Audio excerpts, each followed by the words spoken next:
இப்போ இதை பற்றி நான் இங்கே சொல்ல வரேன்னா அந்த அனுபவம் எனக்கு இருக்கிறனால என்னால் வந்து இங்கே வந்து பேச முடியுது.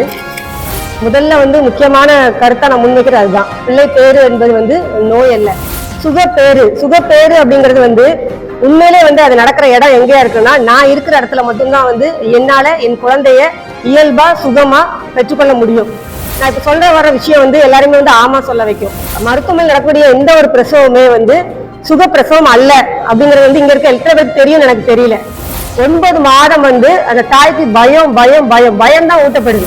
பிறப்பு உறுப்பு அறுக்கப்படாம எந்த பிள்ளை பேரும் அங்க நடக்கிறது இல்லை. கையில் காயம் பட்டா எப்படி நம்ம உடம்பு அடுத்தவங்க வந்து நம்ம மேல வந்து அதுல பற்றக்கூடாதுன்னு சுருக்குமோ, அதே மாதிரி என்னுடைய குழந்தை வந்து வெளியே வராம அது சுருங்கிக்குது. என்ன பண்ண, குப்பை எடுத்து வெளியே போடுற மாதிரி வேக்யூம் பயன்படுத்தி குழந்தை எடுத்து வெளியில போடுறாங்க. நிச்சயமா வந்து பிள்ளை பேரு நோய் அல்ல, அது நோயே கிடையாது. அதை நம்ம தெரிஞ்சுக்கணும். ஆனா நீங்க பாத்தீங்கன்னா இதுல உள்ள கருவிகளும் அந்த மனித குறுக்கீடும் வந்து என்னன்னா வேற, நான் வந்து யாரையும் இது பண்றதுக்கா வரல, என்னன்னா அவங்களோட சிலபஸ் அப்படி இருக்குது. அந்த சிலபஸுக்குள்ள சப்ஜெக்டா வந்து நாங்க இருக்க விரும்பவில்லை. அந்த பிளசண்டா வெளியேறும்போது நஞ்சு போய் நம்ம சொல்றோம் இல்லையா, அது வெளியேறும் போது தானாலே வெளியேறணும். ஆனா இங்க என்ன நடக்குது, அங்கேயும் மனித குறுக்கீடு. கையை விட்டு என்ன செய்யறாங்க, காயப்படுத்தி இழுத்து எடுக்கிறாங்க. இங்கதான் ரத்தப்போக்கு வருது. நாங்க புரிஞ்சு மரபு ரீதியா என்ன நடந்துச்சு நாங்க பாக்குறோம். இது அட்வான்ஸ் வெர்ஷன். இப்போ வந்து தொடர்ச்சியா வந்து நாங்க பெண்கள் வந்து என்ன செய்யறோம்னா, இப்போ வீட்டுல பிரசவிக்கிறோம், நாங்க எங்களுக்குள்ள வந்து கலந்து பேசுறோம். அதுக்கு வந்து பயங்கரமான தடை. இப்ப என்ன சொல்றாங்க, அது தங்களுக்கு மன உளைச்சல் ஏற்படுத்துறதா வந்து மருத்துவர்கள் சொல்றாங்க. ஏன் அந்த சகோதரர்கள் வந்து ஒரு உள்ளன் போட இவங்க என்ன பண்றாங்க, என்ன பேசுறாங்க, இவ்வளவு இயல்பா பிள்ளை பேச்ச இவங்க எப்படி கடக்க முடியுதுன்னு ஏன் யோசிக்கிறது இல்லை?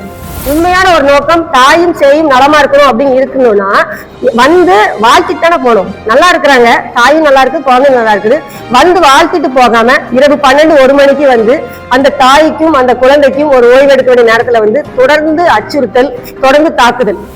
இன்னொன்னு ஒண்ணு எல்லாருக்குமே இது ஒரு கேள்வியா வைக்கிறேன். இவ்வளவு வளர்ச்சி அடைஞ்சிட்டு இவ்வளவு கருவி நாங்க சிறப்பா கையாளோம் எல்லாம் சொல்லும் போது இந்த 10 வருடமா ஆட்டிசம் குழந்தைங்க ஏன் அதிகமா இருக்காங்க? இந்த கேள்வி எல்லாருக்குமே வந்து நம்ம மனசாட்சி தொட்டு நம்ம இதுக்கு பதில் சொல்லலாம்.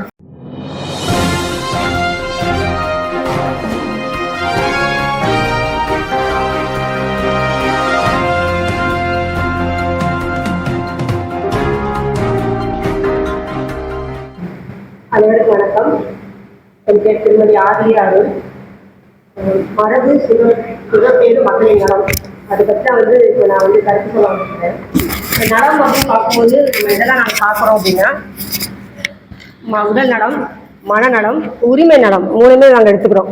இப்போ இதை பற்றி நான் இங்கே சொல்ல வரேன்னா அந்த அனுபவம் எனக்கு இருக்கிறனால என்னால் வந்து இங்கே வந்து பேச முடியுது. இப்போ பார்த்தீங்கன்னா என்ன ஆயிடுச்சு அப்படின்னா, பிள்ளை பேரு அப்படிங்கிறது வந்து அது ஒரு நோய் அல்ல. முதல்ல வந்து முக்கியமான கருத்தை நான் முன்வைக்கிறது அதுதான். பிள்ளை பேரு என்பது வந்து நோய் அல்ல, மரபு வழியா எனது வந்து என் அம்மாவுக்கு நடந்தது, என் பாட்டிக்கு நடந்தது, அதை பார்த்து வந்து அதை நான் எனக்கு வந்து எனக்குள்ள வந்து அது இறங்குது. இப்போ நான் சொன்ன சுகப்பேறு மகளிர் நலம் சொன்னேன் இல்லைங்களா. சுகப்பேறு அப்படிங்கிறது வந்து உண்மையிலே வந்து அது நடக்கிற இடம் எங்கேயா இருக்குன்னா, நான் இருக்கிற இடத்துல மட்டும்தான் வந்து என்னால என் குழந்தைய இயல்பா சுகமா பெற்றுக்கொள்ள முடியும். இப்ப நிறைய பேர் சொல்றாங்க, இல்ல இப்போ வந்து எவ்வளவு வசதிகள் இருக்குது, நீங்க ஏன் அதை பயன்படுத்த மறுக்கிறீங்க அப்படின்னு கேக்குறாங்க. எவ்வளவு வசதிகள் இருக்கு அப்படின்னா, அந்த வசதிகள்ல என்ன நடக்குது அப்படின்னா, சகோதரர்கள் நீங்களும் எல்லாமே தெரிஞ்சுக்கோங்க, சகோதரிகளும் அனுபவிச்சு கடந்தவங்களும் இருப்பாங்க. நான் இப்ப சொல்ற வர விஷயம் வந்து எல்லாருமே வந்து ஆமா சொல்ல வைக்கும். என்னன்னு பாத்தீங்கன்னா, சுகப்பேருன்னு சொல்லிட்டு பேரு தான், ஆனா நார்மல் டெலிவரி அப்படிங்கிற பேர்ல அங்க நடக்கிற விஷயம் என்னன்னா, பெண்களுக்கு முதல்ல மருத்துவமனையில் நடக்கக்கூடிய எந்த ஒரு பிரசவமே வந்து சுகப்பிரசவம் அல்ல அப்படிங்கிறது வந்து இங்க இருக்க எத்தனை பேருக்கு தெரியும் எனக்கு தெரியல. ஏன் அப்படின்னு பாத்தீங்கன்னா, பிறப்பு உறுப்பு அறுக்கப்படாம எந்த பிள்ளை பேரும் அங்க நடக்கிறது இல்லை.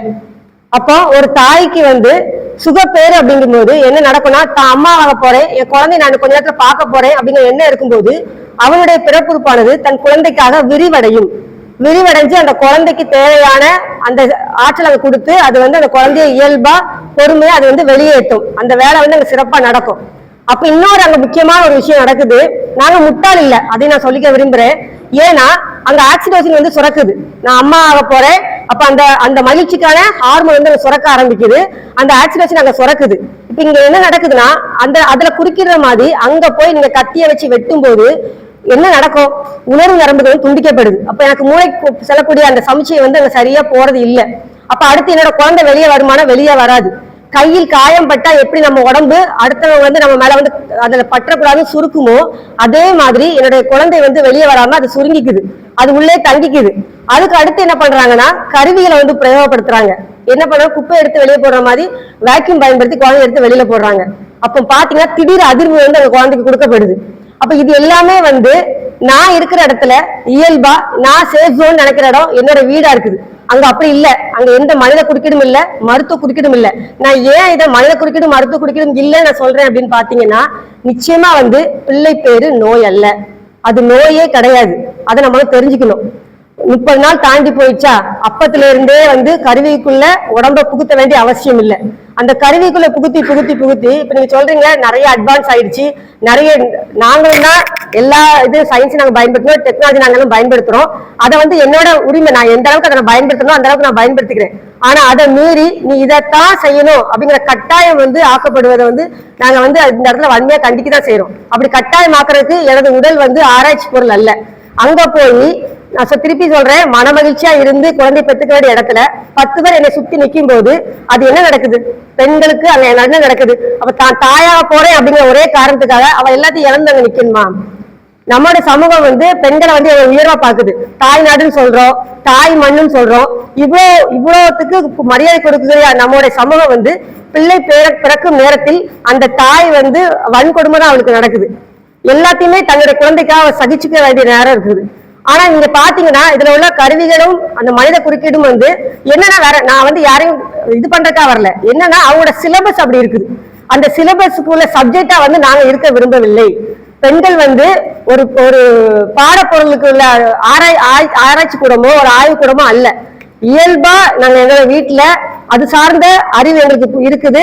அந்த 9 மாதமும் வந்து அதை எப்படி கடந்து வந்து எங்களுக்கு தெரியுது. எங்க குழந்தை நாங்க இயல்பா பெற்றுக்கிறோம், ஆரோக்கியமா இருக்கிறோம், ரொம்ப ஆரோக்கியமான சமுதாயம் வந்து வளர்ந்து வந்துட்டு இருக்குது. இப்போ என்ன அடுத்து என்ன நான் சொன்னேன், உடல் நலம் மனநலம். இப்போ ஒரு பிறப்புறுப்பை வந்து அறுத்து குழந்தை வெளியெடுக்கும் போது உணர்வு நரம்புகளே அங்க வந்து துண்டிக்கப்படும் போது அதுக்கப்புறம் அங்க தைக்கிறாங்க இல்லையா, அதான் அடுத்த மனித அறிவு.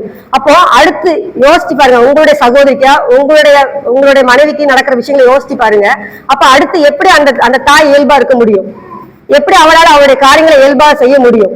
அவங்க அதனாலே அவங்க ஒரு இரிட்டேஷன் இருந்துட்டே இருக்கும், ஒரு கோபம் ஒரு எரிச்சல் வந்து பெண்களுக்கு வந்து இருந்துட்டே தான் இருக்கும். ஏன்னா உடல் ரீதியா அவ காயப்பட்டிருக்கிறா, அவ்வளவு வேதனை வந்து அவளுக்கு இருக்கு. ஆனா உண்மையிலே வந்து பிரசவம் என்பது வந்து இவ்வளவு வந்து சிக்கலான விஷயம் இல்லை. இப்ப வந்து நிறைய பேர் சொல்றாங்க ரத்தப்போக்கு ஆகுது, அது வந்து வலிப்பு வருது. நீங்க யோசிச்சு பாருங்க, தானாலே விரிவடைஞ்சு குழந்தை வெளியே வர்றதுக்கும் அந்த காயத்தை யாரு உண்டு பண்ணா? அப்போ உடம்புல வந்து ரொம்ப சென்சிட்டிவா சொல்லக்கூடிய இடத்துல ஒரு அதிர்வை வந்து உண்டு பண்ணும்போது நிச்சயமா வந்து அந்த தாய்க்கு சிக்கல். இந்த சொல்ற கருத்து கணிப்பு எல்லாம் எங்க இருந்து வந்தது? ஒரு இன்ஸ்டிடியூஷன்ல போய் ஒரு நிர்வாகத்துக்குள்ள போய் அங்க நடக்கிறத பார்த்து அவங்க சொல்ற கருத்து கணிப்பு. ஆனா வந்து வீட்டு பிரசவங்கள்ல வந்து நாங்க இயல்பா எங்களோட வீட்டுல எங்க மனுஷங்களோட இருக்கும்போது வந்து இந்த சிக்கல் வந்து எங்களுக்கு இல்லை. அப்படி வரிஞ்சு இழுக்கிறது உள்ள வந்து அந்த பிளசண்டா குழந்தை வெளியேறும் போது அந்த 9 மாதம் குழந்தைக்கு வந்து உள்ள தாயிட்ட இருந்து மறு ஊட்டின வந்து அந்த பிளசண்டா வெளியேறும் போது, நஞ்சு போய் நம்ம சொல்றோம் இல்லையா, அது வெளியேறும் போது தானாலே வெளியேறணும். ஆனா இங்க என்ன நடக்குது, அங்கேயும் மனித குறுக்கீடு. கையை விட்டு என்ன செய்யறாங்க, காயப்படுத்தி இழுத்து எடுக்கிறாங்க. இங்கதான் ரத்தப்போக்கு வருது.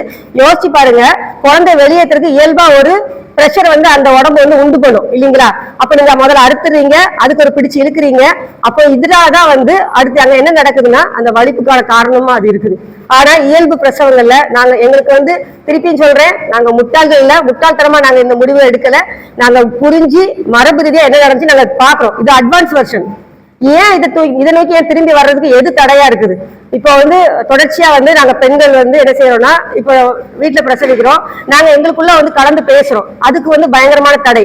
இப்ப என்ன சொல்றாங்க, அது தங்களுக்கு மன உளைச்சல் ஏற்படுத்துறதா வந்து மருத்துவர்கள் சொல்றாங்க. ஏன் அந்த சகோதரர்கள் வந்து ஒரு உள்ளன் போட இவங்க என்ன பண்றாங்க, என்ன பேசுறாங்க, இவ்வளவு இயல்பா பிள்ளை பேச்ச இவங்க எப்படி கடக்க முடியுதுன்னு ஏன் யோசிக்கிறது இல்லை?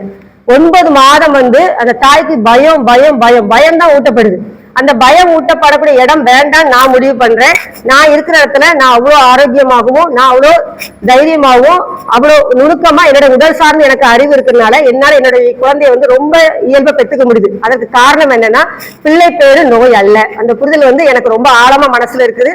அது மூலமா எனக்கு ரொம்ப சிறப்பா வந்து என்னோட பிள்ளை பேரு வந்து எனக்கு வீட்டுல வந்து நடக்குது. இப்போ வீட்டுல நடக்குது. நம்ம அடுத்து சொல்றோம், இதுல வந்து உரிமை நலம் பத்தி நான் பேசுறேன். ஏன்னா குழந்தை பிறந்தாச்சு, உண்மையான ஒரு நோக்கம் தாயும் சேயும் நலமா இருக்கணும் அப்படின்னு இருக்கணும்னா வந்து வாழ்த்தித்தானே போகணும். நல்லா இருக்கிறாங்க, தாயும் நல்லா இருக்கு, குழந்தையும் நல்லா இருக்குது, வந்து வாழ்த்திட்டு போகாம இரவு 12-1 மணிக்கு வந்து அந்த தாய்க்கும் அந்த குழந்தைக்கும் ஒரு ஓய்வு எடுக்க வேண்டிய நேரத்துல வந்து தொடர்ந்து அச்சுறுத்தல், தொடர்ந்து தாக்குதல். இப்ப அதுக்கு துணை போற சகோதரர்கள் எல்லாருக்குமே வந்து நான் ஒரு வேண்டுதலாவே வைக்கிறேன். உங்க வீட்டுல உள்ள உங்க சகோதரர்கிட்ட நீங்க வந்து கேளுங்க, உன்னோட பிரசவத்துல என்ன நடக்குது, நீ ஒரு இன்ஸ்டிடியூட் பாதுகாப்புன்னு கூட்டிட்டு போறேன், அதுல உனக்கு பாதுகாப்பு இருக்குதா? 10 பேர் சுத்தி நின்று நடக்கக்கூடியது வந்து அது வந்து ஒரு இயல்பான பிள்ளை பேரா இருக்க முடியுமா? அதுல வந்து அந்த தாய் சுகத்தை அனுபவிக்க முடியுமா? தன் குழந்தை வரப்போறேன், நான் அம்மாவாக போறேங்கிற ஒரே இருக்காத இந்த எல்லாத்தையுமே வந்து இழக்கணும் அப்படிங்கிற என்ன அவசியம் இருக்குது. அதனால நான் மீண்டும் இதை சொல்றேன், நாங்க வந்து அறிவியல் ரீதியா பார்த்தாலும் குழந்தைக்கான அந்த ஹார்மோன் சுரக்க வேண்டிய நேரத்துல சுரக்கணும், ஆனா அது தடைப்படுது, பயத்துக்கான ஹார்மோன் அங்க சுரக்க ஆரம்பிக்குது. அப்போ மீண்டும் சிக்கல். இன்னொன்னு எல்லாருக்குமே இது ஒரு கேள்வியா வைக்கிறேன், இவ்வளவு வளர்ச்சி அடைஞ்சிச்சு, இவ்வளவு கருவி நாங்க சிறப்பா கையாளோம் எல்லாம் சொல்லும் போது இந்த 10 வருடமா ஆட்டிசம் குழந்தைங்க ஏன் அதிகமா இருக்காங்க? இந்த கேள்வி எல்லாருக்குமே வந்து நம்ம மனசாட்சி தொட்டு நம்ம இதுக்கு பதில் சொல்லலாம். இந்த 10 ஆண்டுகளாக ஆட்டிசம் குழந்தைங்க ஏன் அதிகமானாங்க? இயல்பு பிரசவத்துல அது இல்லையே. இயல்பு பிரசவம் ரொம்ப சிறப்பா இன்னுமே வந்து ரொம்ப அழகா நடந்துருக்கு. இந்த அச்சுறுத்தல் நிறைய பேர் பயந்துக்கிறாங்க, மருத்துவமனையில பிறந்த மாதிரி எல்லாம் தேவையில்லாம அவங்க வந்து அந்த பயத்தின் காரணமா சொல்ல வேண்டியிருக்குது. ஆனா அந்த குழந்தைங்க ஆரோக்கியமா இருக்காங்க. இதை தயவு செய்து இந்த சமூகம் திரும்பி பார்க்கட்டும். அப்ப இவங்களால எப்படி முடியுது, எப்படி எதை புரிஞ்சுக்கிட்டாங்க இவங்க? உண்மையான அறிவியல்ங்கிறது இதுதான் நான் பாக்குறேன். அதனால வந்து இதோட ஆழமான விருப்பத்தை நம்ம புரிஞ்சுப்போம். இப்ப உள்ள பிள்ளைங்க இந்த 10 ஆண்டுகளா அங்கிருந்து வந்த குழந்தைங்க எப்படி இருக்காங்க அப்படிங்கறத நம்ம கொஞ்சம் சீர்தூக்கி பார்ப்போம். நிச்சயமா வந்து இந்த பிள்ளை பேரு வந்து மரபு சுகப்பேர், அதுதான் உண்மையான சுகப்பேர். அதுல வந்து மகளிர் நலம் வந்து காக்கப்பட வேண்டும். உடல், மனம், உரிமை நலம் நிச்சயமா பெண்களுக்கு வந்து காக்கப்பட வேண்டும். நன்றி.